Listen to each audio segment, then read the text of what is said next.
Matapos tayong magpasaya ng libu-libong batang manobo mula sa Surigao del Sur para sa ating Iba Gift Alay sa Batang Pinoy Christmas Project, mga bata naman mula sa tribong Kangkanay sa Benguet ang aming binisita.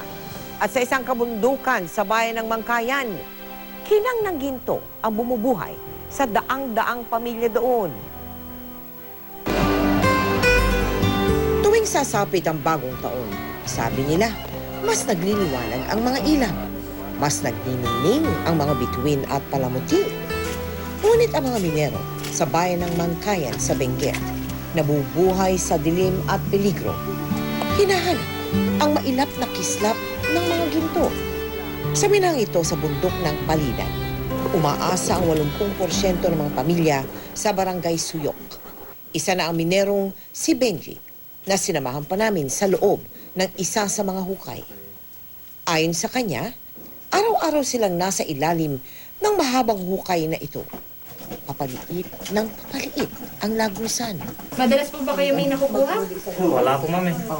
Kaya pagtatagal lang namin na gagukay-hukay para pag may sakaling makuha namin. Kung wala, talagang hanap kami sa loob po, ma'am. Hindi na niya kasama ngayon ang kanyang asawa, kaya mag-isa na lang tinataguyod ni Benji ang pamilya. Kaya madalas din niyang kasama ang anak sa minahan. Yung sinasabi ko sa kanya naman, ma'am, na kahit magulang ka ng mga tuyo, gulay, wala tayong magawa kasi yan naman lang ang kaya nating bilhin. Dahil sa lubos na pangunawa sa sitwasyon ng pamilya, hindi rin naman matatawaran ang sipag ng anak sa pag-aaral. Bakit mo tinutulungan si tatay? Para makaahon lang sa kahirapan. Ganun, para may pang-aral lang sa amin, pangbili ng pagkain. At ang tanging hiling ng ama na tunay na nagsisikap. Basta importante, nandoon kami lahat sa bahay na nagsalo-salo sa kahit anong ulam, kahit tuyo o gulay, basta okay po noon. Para kay Benji Jr.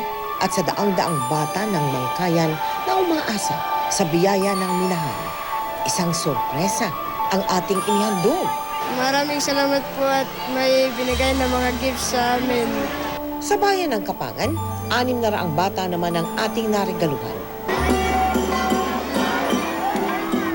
Makulay at buhay ang kasaysayan ng mga igorot. Iba't iba man ang salita at tribo. Ikubli man sila ng mga bundok o dilim ng daan.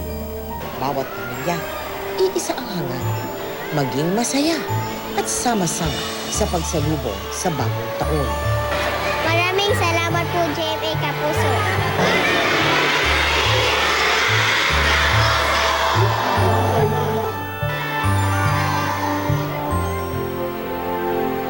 Mahigit 1,700 bata ang ating nahandugan sa ating Give a Gift Alay sa Batang Pinoy Christmas Project sa 3 bayan sa Benguet.